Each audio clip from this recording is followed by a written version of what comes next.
and you're watching RTM1. I don't know why I start every episode with "and you're watching RTM1." Let's just do that. Was that even English? That just came out of my mouth. I'm, of course, the laundry basket, and this is Rob, and we're here with another exciting adventure. I just woke up, so I'm a little cracked out right now, I think. I think the cold medicine's playing on my head here. It's actually getting pretty cold here at night, and it's starting to affect my sinuses quite a bit. So the mustache portion of my beard looks extra kind of today. Yeah, I think I took too much cold medicine. I'm a little wacky. You know, this past weekend I spent quite a lot of time toy hunting. Um, Trying to find the GDO exclusive stuff, which to no avail, pardon me. That's gross. To no avail. Eventually it'll happen, you know. And from what I understand, the cases are constantly shipping, so it's not just a case of each Toys R Us getting only one case of each, that they're going to get multiple cases. So maybe some of us that have jobs and lives that can't live in a toy store, go to a toy store every day, you know, maybe we'll get a chance to get them too.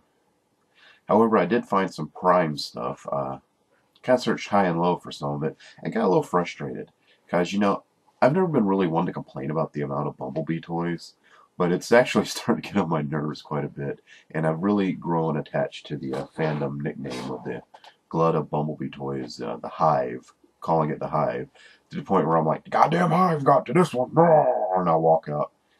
And I've actually been to two Walmarts that apparently have not stocked since I don't know when. It's like the same stock every time, and you know, after a while you get frustrated. I'm like, all these motherfuckers, what you ain't keep stocking goddamn shelf, and I walk out. Actually, I just kind of go, yeah, okay, nothing, and I leave and stop and grip me like a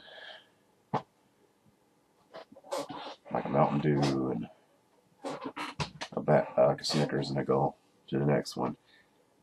Or actually, sometimes it's that Lipton citrus stuff. That sounds really good. Yeah, that's a toy hunt.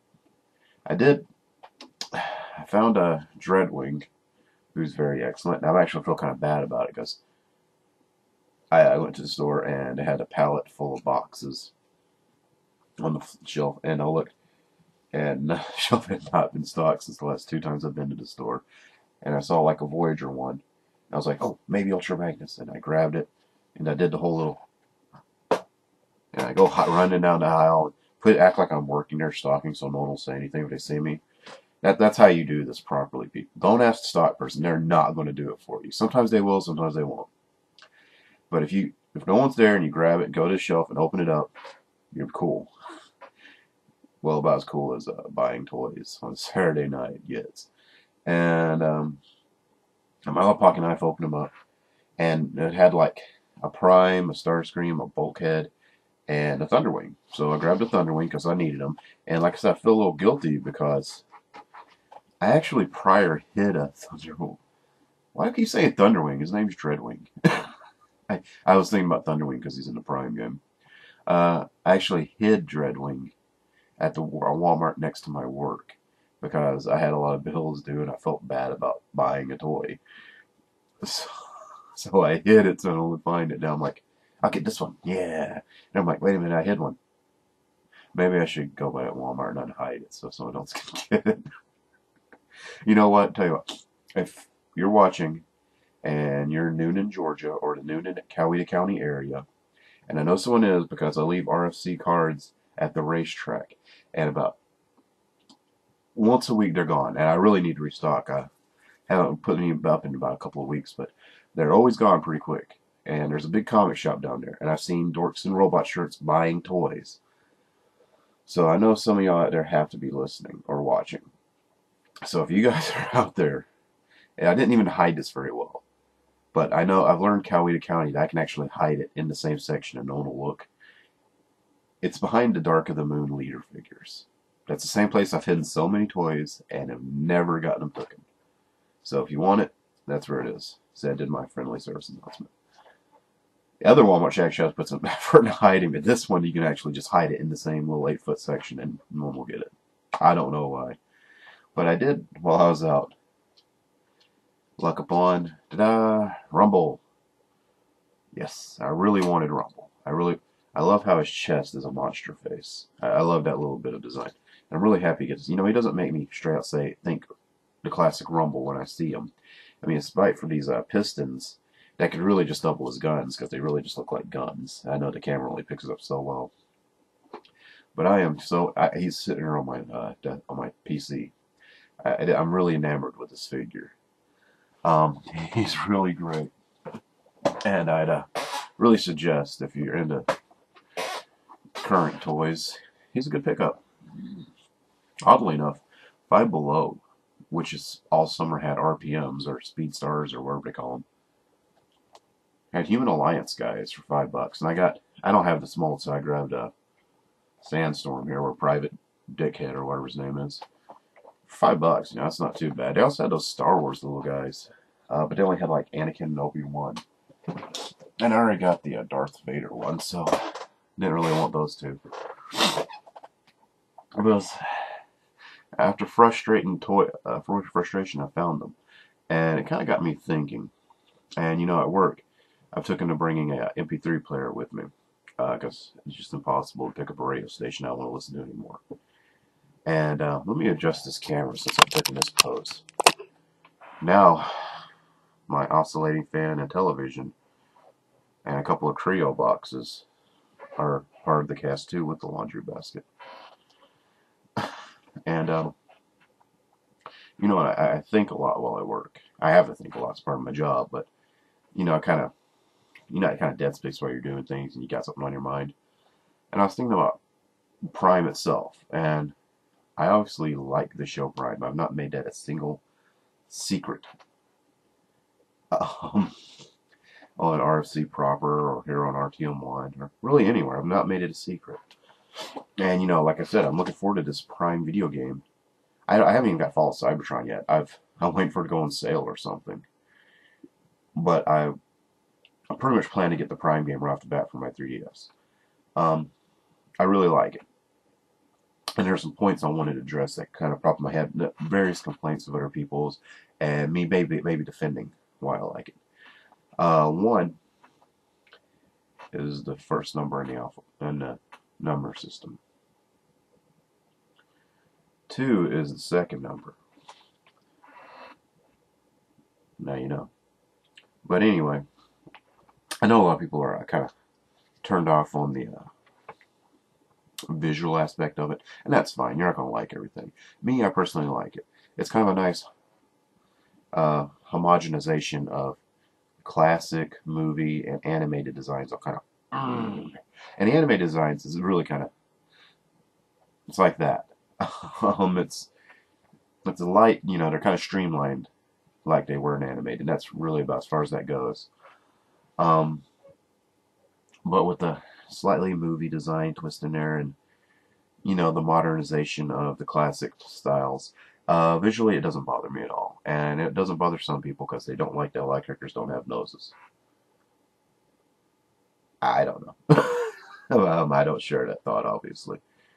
And I admit, the initial miniseries that started off, I enjoyed it, but I did say at the time, and I still stand by it, that it was an uneven miniseries, and while it was a fun show to watch, it was hard to get any sort of attachment to it from that miniseries. But as the show progressed afterwards, I became endeared to the show, and there went the attachment. And part of that is the characters. It's got really strong characterization. And, these are characters you're interested in, you care about. You want to see what happens to them, And that's one great thing. And if you think about the more highly regarded Transformer shows, Beast Wars, animated, and to some degree G1, even though their characterization was basically the voices, but still, people always pick out the characterization and like why they like it so much. Excuse me, burped. I just had spaghetti. That's a good breakfast. And that and Prime, that really is forefront and center. You know, RC's all jaded and angsty. Bumblebee's all kind of cute, but he's still gonna punch somebody. You know, Bulkhead is just this lovable lunkhead that's got he's like full of heart. You know, there's just all these different things. You know, Knockout. Who doesn't like Knockout? You know, I mean, all these great things. Prime is so stoic that he could just cut a diamond by holding it up to his stern expression. You know, it's each one is like really has a strong characterization, and that makes the show to me. Um, I froze. And really, and when you watch a show, like if you think about shows you really like, think about like the Seinfeld. While of course what they did in that episode is what makes you remember that episode.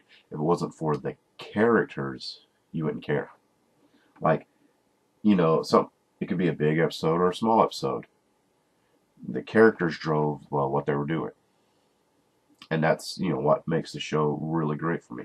Because I'm going to admit, the writing, yeah, it's a little hit or miss. They seem to have this thing where they'll start something huge, something big's coming. You know what I mean? Like something just big, big. And it seems like a rising storm or something big, big, big, big, big. And then, that it seems to be a regular thing. I don't know if it's just they're only allotted so much time for whatever, or maybe they've inherited some of Dreamwave's writing stuff. I don't know. But that's one problem I have. And another is and it's not really a problem, but it's definitely drawn my attention, and that's the show's very MacGuffin heavy. I mean, the Transformers has always been heavy on MacGuffins. But this show will pile like 5 or 6 on in an episode. And you're like, what, are they just kind of looking for something? It just seems a little uneven sometimes. I think that's what I'm saying with the plot devices and the, like I said, the way the stories climax. And then like the third act when it should be tense, it's just, it's over. It's like, oh, we hit him with a stick and he's gone. And that's a little bit of disappointment. And also, along on those things, sometimes like you get a new character like the Insecticons or Dreadwing or whatever, and they're like just big, bad, super badass. And then the following episode, or maybe an episode or two later, they're just like everyone else. And it's just like basically what I'm saying is the writing's a lot uneven. They're very bad guys, super powerful for the convenience of this episode, or MacGuffins are there for the convenience. It's like it seems like they got these strong characters and they write them really well, but when it comes to the actual situations, it's where they start kind of, flopping a little. Like, yeah, they're angry and they're upset and they're so ready to go and they punch him and they go home. That's kind of seems to be how it kind of delivers. And like I said, I love this show. And if you'll notice, it's the more simple episodes that tend to be the best episodes, where they don't have some giant big bad to fight. It's where they got like just kind of a small thing, and that's perfectly fine. One thing I'll say is, brain farting. A lot of people wanted to know what was the overall point of the show. Like, because a lot of shows have an overall story arc with Transformers, and this is kind of, I'm gonna say it. This is kind of the same idea as G1.